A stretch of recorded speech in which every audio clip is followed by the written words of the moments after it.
पंजाब केसरी में आप सबका स्वागत है। मैं हूं चंद्रशेखर धरनी। आज हम बातचीत करेंगे हरियाणा के एडिशनल चीफ सेक्रेटरी होम तथा इसके अलावा स्वास्थ्य विभाग के राजीव अरोड़ा जी से, क्योंकि वैक्सीन को लेकर जिस प्रकार से खबरें आ रही हैं कि वैक्सीन जल्दी आ सकती है, सब बातों का इनसे उत्तर लेंगे। सबसे पहले सर आपका स्वागत है पंजाब केसरी में। धन्यवाद।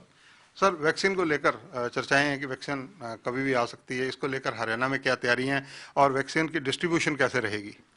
देखिए, ऐसे है कि हरियाणा स्टेट में जो वैक्सीन के लिए जो तैयारी है वो पूर्ण रूप से कंप्लीट कर ली गई है। और सारा का सारा जो जैसे ही भारत सरकार के द्वारा जो वैक्सीन है वो हमें प्रोवाइड किया जाता है, जिसकी उम्मीद है कि जनवरी के पहले हफ्ते के बाद कभी भी आ सकती है। तो जैसे ही ये वैक्सीन हमारे पास यहाँ पर प्रोवाइड किया जाता है इनके द्वारा, तो उसमें हमारे पास स्टेट लेवल पे एक फर्स्ट ऑफ ऑल एक मेन स्टोर है जो वैक्सीनेशन स्टोरेज के लिए, फिर 4 रीजनल स्टोर हैं, फिर सारे डिस्ट्रिक्ट्स में हमारे पास स्टोर्स हैं, and total almost 700 cold chain points जो हैं वो हरियाणा में हमारे पास आइडेंटिफाई किए हुए हैं। और 22 वैन्स ऐसी हैं कि जहां से हम इनको ट्रांसपोर्ट कर सकते हैं। तो हरियाणा में ये सारी की सारी जो तैयारी है वो पूर्ण रूप से कर ली गई है। और मेन चीज़ ये है कि जो हमारा यूनिवर्सल इम्यूनाइजेशन प्लेटफॉर्म है और एक सेकंड प्लेटफॉर्म जो हम यूज़ करते हैं ईविन, जिसको हम बोलते हैं, that is electronic vaccination intelligence network, इन दोनों को एक तरह से कंबाइन करके तो एक कोविन जो प्लेटफॉर्म है वो तैयार किया गया है। और उसके द्वारा ही ये सारा का सारा जो वैक्सीनेशन प्रोग्राम है उसको मॉनिटर किया जाएगा। सर, अगर बात की जाए वैक्सीन की, तो आने के बाद प्रथम दौर में किन लोगों को चयनित किया गया, कितने लोगों को चयनित किया गया जिनको दी जाएगी? भारत सरकार में एक सेंट्रल लेवल पे एक कमेटी बनी हुई है जिसका नाम नेगवेक करके है, एंड उस नेगवेक कमेटी के द्वारा ही इसकी प्रायोरिटी जो है वो निर्धारित की गई है। इस टाइम पे जो प्रायोरिटी कन्वे की गई है उसके द्वारा जो फर्स्ट जो प्रेफरेंस है वो हेल्थ वर्कर्स को दी जा रही है। तो हेल्थ वर्कर्स में जितने लोग भी, चाहे वो पब्लिक सेक्टर या गवर्नमेंट हॉस्पिटल्स में हों या प्राइवेट सेक्टर या प्राइवेट हॉस्पिटल्स में हों या प्राइवेट हेल्थ फैसिलिटीज़ में हों, सभी जो वहाँ पर डॉक्टर से लेके नीचे तक जो हेल्थ वर्कर और नॉन हेल्थ वर्कर भी जो हॉस्पिटल्स में काम करते हैं उनको फर्स्ट प्रायोरिटी दी जाएगी। और इसके साथ ही जो हमारे आंगनवाड़ी वर्कर्स हैं और हमारे आशा वर्कर्स हैं, हमारे एएनएम्स हैं और आंगनवाड़ी हेल्पर्स हैं, ये सब लोग जो हैं ये हमारे first round of front line workers में आते हैं। सेकंड जो हमारा फ्रंट लाइन वर्कर्स हैं उसमें जो अदर डिपार्टमेंट्स के जो फ्रंट लाइन वर्कर्स आते हैं, चाहे वो पुलिस के हों, सिविल डिफेंस के हों या सैनिटेशन डिपार्टमेंट के हों, लोकल बॉडीज़ डिपार्टमेंट के हों, तो इस प्रकार के जो सारे जो वर्कर्स हैं उनको हम सेकंड जो प्रायोरिटी जो है वो उन हेल्थ वर्कर्स को दी जाएगी। थर्ड प्रायोरिटी उनकी है जो जो 50 ईयर्स से ज़्यादा आते हैं। तो 50 ईयर्स से ज़्यादा जो आते हैं वो भी डाटा कंपाइल किया गया है और थर्ड जो है प्रायोरिटी उनकी आती है। और फोर्थ प्रायोरिटी है जो 50 ईयर्स से कम है लेकिन जिनको कोमॉर्बिडिटीज़ हैं, उनकी हमारी फोर्थ प्रायोरिटी आती है। सर, अनुमान लगाया जाए अप्रोक्सीमेटली, अगर कहा जाए तो कितने लोगों को प्रारंभिक दौर में दी जाएगी? देखिए, जो फर्स्ट हमारा फ्रंट लाइन वर्कर्स हैं उसमें फ्रंट लाइन वर्कर्स में करीब हमारे पास जो टोटल वर्कर्स जो हमने हैं वो 2.25 से लेकर 2.5 लाख तक हैं, जिसमें करीब 1,10,000 गवर्नमेंट हेल्थ सिस्टम में हैं और बाकी जो हैं वो प्राइवेट हेल्थ सिस्टम में हैं। आंगनवाड़ी वर्कर्स, हेल्पर्स वो आते हैं।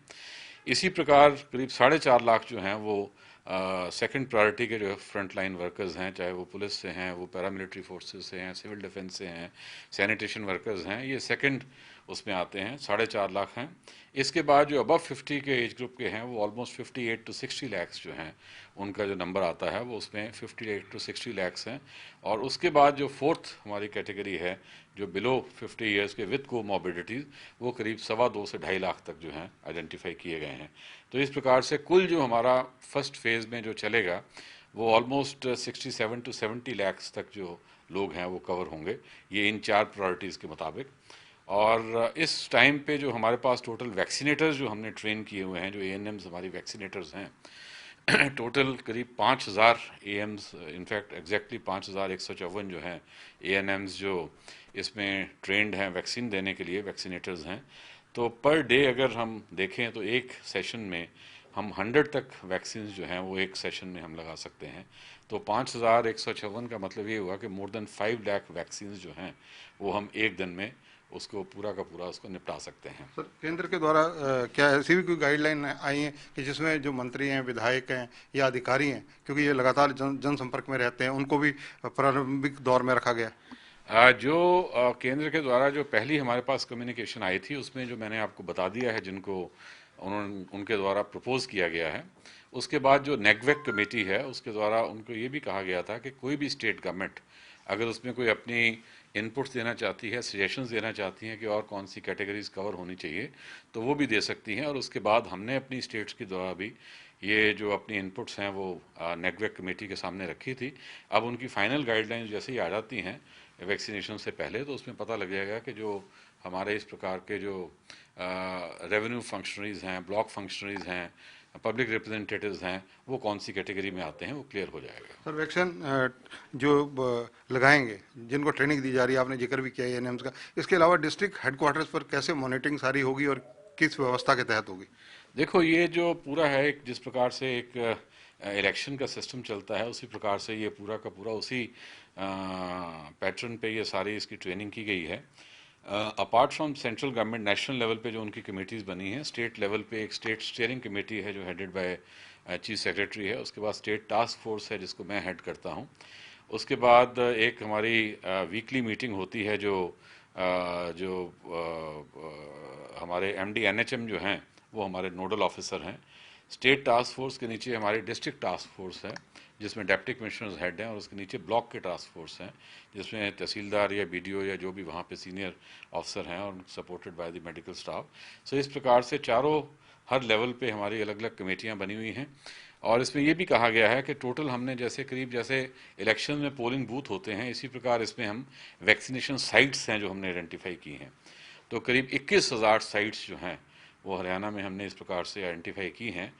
जैसे मैंने कहा कि 700 हमारे कोल्ड चेन पॉइंट्स हैं और 700 कोल्ड चेन पॉइंट्स जो हैं वो आगे सर्विस करेंगे करीब 21,000 वैक्सीनेशन साइट्स को।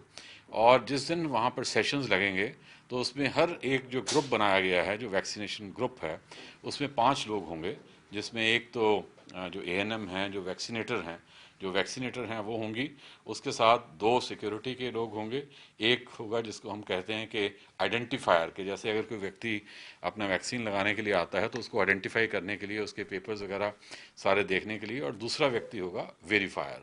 सो आइडेंटिफायर है, वेरीफायर है, वैक्सीनेटर है एंड सिक्योरिटी पर्सनल हैं। ये सारे के सारे जो हैं 5 लोगों की टीम जो है वो मिलके जो जो वैक्सीनेशन साइट है वहाँ पर काम करेगी और एक सेशन में जनरली 100 जो वैक्सीन्स हैं वो 100 लोगों को दिए जाएंगे। अगर 100 से 200 तक देने हैं वहाँ पर तो उसमें हमें एक और वैक्सीनेटर जो है उस टीम में डालना पड़ेगा। तो इस प्रकार से जो है पूरी की पूरी प्लानिंग कर ली गई है। तो अब उम्मीद करते हैं कि जैसे ही ये सारी हमारे पास चीज़ें आ जाती हैं तो उसके बाद जितनी जल्दी हो सकता है हम कोशिश करेंगे कि जो हमारी हरियाणा की पॉपुलेशन है डिपेंडिंग ऑन के क्या हमारे पास सप्लाईज आती हैं उसको कवर करने की कोशिश करें। सर, इंग्लैंड में जिस प्रकार से कोविड-19 का एक बिगड़ा हुआ स्वरूप और निकला है वायरस के रूप में, उसको देखते हुए हरियाणा में किस प्रकार की तैयारियां हैं? क्योंकि हरियाणा में इंटरनेशनल एयरपोर्ट है गुरुग्राम के अंदर, और वहीं ज़्यादातर लोग देश विदेश से आते हैं तो वहाँ उतरते हैं। देखिए फर्स्ट ऑफ ऑल जो हरियाणा में कोई इंटरनेशनल एयरपोर्ट नहीं है। जो इंदिरा गांधी इंटरनेशनल एयरपोर्ट है वो दिल्ली में पड़ता है।